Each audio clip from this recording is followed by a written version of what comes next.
جہاں تک مجھے یاد ہے اس نے کہا اور سوا اس آسمان کے۔ پر کوئی نہیں چڑھا، یعنی ابن آدم، اے نیکودیمس جو اس وقت تجھ سے بات کرتا ہے جو آسمان سے میں ہے، ہے۔ خدا کے سوا کون ایسا ہے جو بیک وقت آسمان اور زمین دونوں میں ہے؟ اس کا نام کیا ہے اور اس کے بیٹے کا نام کیا ہے؟ وہ جو اس وقت تیرے سامنے موجود ہے، صحیح۔ خدا کا بیٹا۔ یہی مکاشفہ عہد قدیم میں خدا کے بیٹے کے متعلق ملتا ہے۔ بالکل۔ اس حصے میں ہم پرانے عہد نامے میں باپ اور بیٹے کے حوالے سے دیکھیں گے، اس مکاشفہ کو دیکھ سکتے ہیں۔ کچھ لوگ یہ کہتے ہیں کہ تم غیر حقیقی باتیں کہتے ہو، ہمیں بتاؤ بائبل میں کہاں مسیح نے خود کو خدا کہا ہے؟ یقیناً اس نے کہا، اس نے پرانے عہد نامہ میں زبور 45 میں واقعتاً یہ کہا جیسا کہ وہ بیٹے کی بابت نئے عہد نامے میں کہتا ہے، عبدالعباد ہے۔ اور یہاں خدا کا بیٹا اور اس کا کیا نام ہے اور اس کے بیٹے کا کیا نام ہے؟ کیا سائنس اس کا جواب دے جسمانی سکتی ہے؟ حکمت اس سوال کا جواب نہیں دے سکتی، پر کچھ لوگ دعویٰ کرتے ہیں کہ خدا کو عقل سے جانا جا سکتا ہے۔ اپنے ذہنوں کا استعمال کریں اور سوالوں کے جواب دینے کی کوشش کریں۔ بہت اچھی بات کہی آپ نے، کیونکہ خدا کو بلا شبہ سمجھا نہیں جا سکتا، وہ لامحدود ہے، اس کی سوچ لامحدود ہے۔ مکاشفہ کے وسیلے نہ کہ حواس، نہ عقل و منطق سے، بلکہ الہی مکاشفہ کے وسیلے ممکن ہے۔ الہی مکاشفہ دوسرا سوال ہے کہ کس نے ہوا کو اپنی مٹھی میں جمع کر لیا؟ یہ کون ہے؟ خدا نے ابھی نیکودیمس سے یوحنا 3 میں ہوا کا ذکر کیا کہ ہوا جدھر چلتی ہے پر تو نہیں جانتا کہ وہ کہاں سے آتی ہے اور کہاں کو جاتی ہے، اس پر کس کا اختیار ہے؟ پھر کس نے پانی کو چادر میں باندھا ہے؟ جب ہم پیدائش پہلے میں تخلیق پر غور کرتے ہیں تو کس نے خشک زمین کو ظاہر ہونے کا حکم دیا؟ وہ کون ہے؟ وہ الوہیم ہے، خدا ہے، تثلیث ہے۔ کس نے زمین کی حدود ٹھہرائی؟ کیا اس نے اسے قائم کیا؟ ہاں۔ وہ کون ہے؟ وہ مسیح ہے۔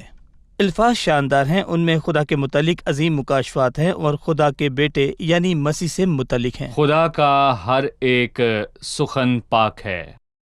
یہ لوگوں کے الفاظ نہیں ہیں، خدا کے اپنے الفاظ ہیں۔ خدا کے الفاظ سچے ہیں۔ بہت سے لوگ بائبل میں سے غلطیاں تلاش کرنے کی کوشش کرتے ہیں۔ خدا کا ہر ایک سخن پاک ہے۔ دن اور سال گزرتے ہیں لیکن خدا کا کلام پاک ہے۔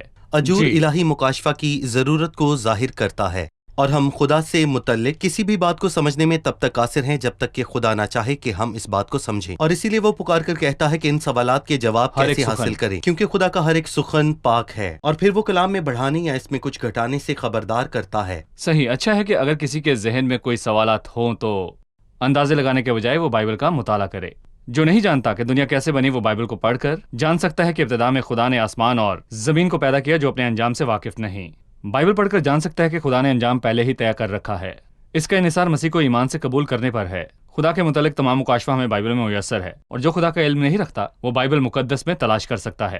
خدا نے خود کو بائبل میں ظاہر کیا ہے۔ ہمارے پاس بائبل مقدس ہے جو کہ خدا کے متعلق الہی مکاشفہ ہے۔ بھائی ایاد، ہم یہ ہمیشہ اس بات پر زور دیتے ہیں کہ خدا نہ صرف جانتا ہے بلکہ ظاہر بھی کرتا ہے۔ صحیح۔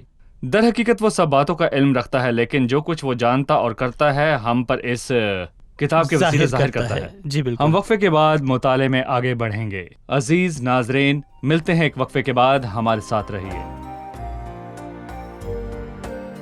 مسیحی وہ واحد بادشاہ ہے جو ہماری زمین پر انصاف قائم کرے گا۔ مسیح کی ہمارے سیارے پر دوسری آمد ہی دنیا کی واحد آمد ہے۔ ہم خدا کے احسان مند ہیں کیونکہ کلیسیا مسیح کی عدالت کے لیے آمد سے پیشتر اٹھا لی جائے گی۔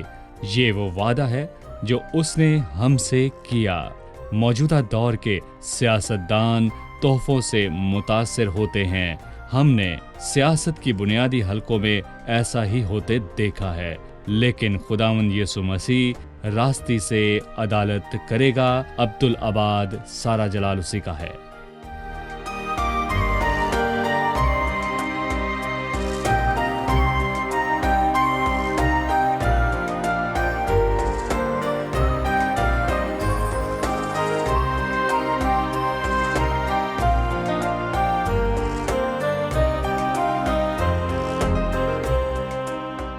خوش آمدید ناظرین، وقفے کے بعد ہم حاضر ہیں۔ آئیے اب 30ویں باب کے مطالعے میں آگے بڑھیں۔